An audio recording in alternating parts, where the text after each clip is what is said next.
Coach Schmitter here again. Today we're with Matt, the intern. He's going to help us out.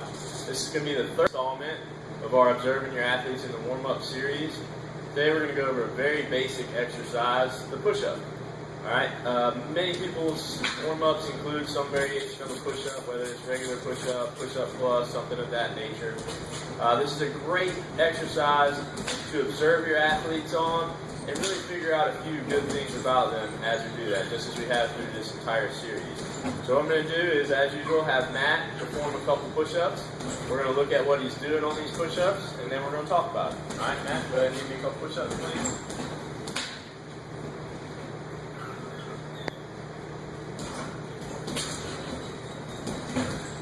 Good. Alright, what we saw that time on Matt's push-up were two things. First, we saw that hyperextension in the lower back. We've talked about this multiple times now, okay? So you understand the fixes if we can't cue him into a better position, alright? The second thing we saw was his scapula were locked down the whole time, okay? So he wasn't allowing free range of motion as he performed his push-up through his scapula. That's part of what makes a push-up a great thing, different than the bench press where your scapula are going to be locked down the whole time. It's that ability to freely move through that full range of motion. So if the athlete isn't getting that when they perform the push-up, we definitely want to figure out why and fix it. So the first thing I'm going to do is cue Matt into a better position. Alright, this time Matt, keep your feet together, butt tight, okay, glute squeeze. Bring your lower back up just a little bit by flexing your abs, tight, tight, tight. Whole trunk is tight. Good. Now, this time as well, I want some separation between your scapula at the top of the movement. When you go down, you can now bring them kind of towards each other. As you go down, let them pinch together a little bit.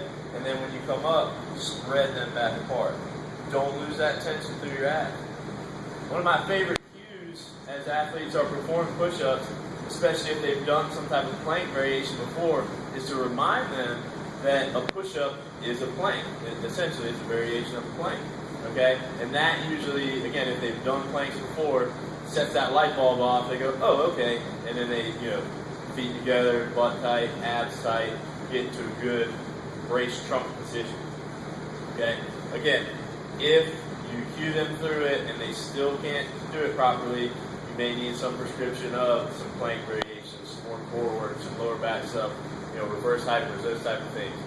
Now, as far as the scapula goes, usually you can cue them back into this position as, again, using a full range of motion through the scapula.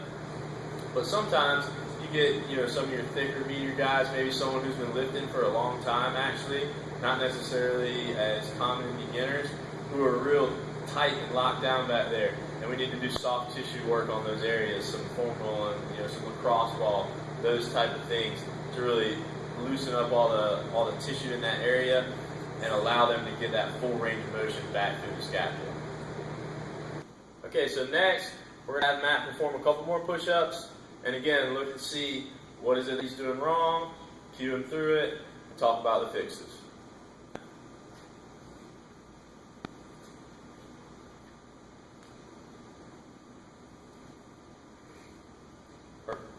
Alright, that time what we saw from Matt was a flaring of the elbows, okay?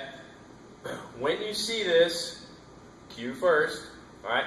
The main cue to fix this is Matt, please get in your push-up position. Keep your fingertips pointed straight ahead. And what I want you to do is try to screw your hands into the ground. Now the hand itself doesn't actually move. The hand stays put. But what he's doing is creating torque or torsion here in his shoulder. He's trying to get the crook of his elbow to point straight ahead. We can thank Dr. Kelly Starrett and his book, Becoming a Supple Leopard, for this cue. He obviously wasn't the first person to say this, but in my opinion, he did the best job that I've ever seen of explaining it. Okay, so if you haven't read that book yet, great book. If you haven't seen any of Kelly Starrett's stuff, definitely worthwhile to check out. Okay, so Matt's creating this torque off the ground here with his hands, and now when he goes to perform his push-up, let's see where his elbows go.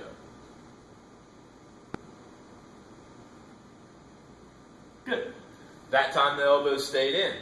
Usually, this is the only cue we need to fix that.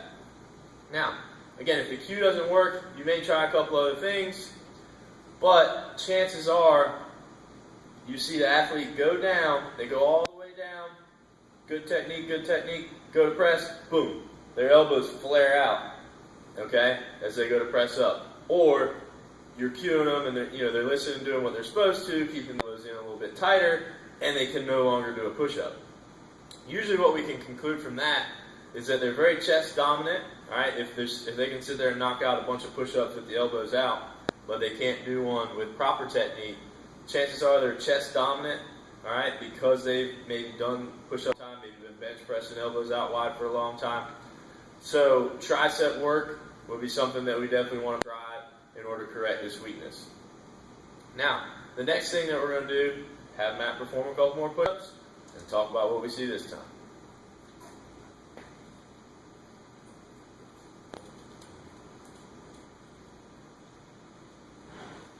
Good.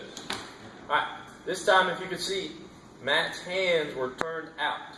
Okay?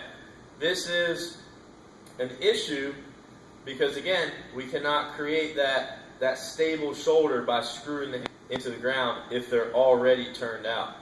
Usually what you can conclude when you see this is some type of lack of internal or external rotation in the shoulder.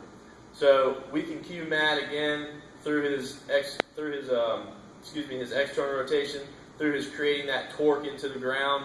All right, and if that doesn't work, if his hands still turn out, or if you can see that tightness in the shoulders, if they have trouble performing that push-up, still, you probably need to address that lack of internal and external rotation before you're going to get them to perform a proper push-up. All right. Once again, we went over 3 things that we can see in a push-up. If you count the first time that Matt performed them, where you had 2 things that you could look at, you've got 4 major issues that are very common that you'll see when you're having an athlete perform a push-up. All right, and you have all the fixes for that, what to look for, where to go from there. So take that new information out to the training floor this week. Use it on your athletes, okay? Use it to make yourself a better coach this week. And we'll see you next week for the 4th and final installment of the Observing Your Athlete Warm-Up series, where we'll go over the bodyweight squat at CoachSchmitter.com.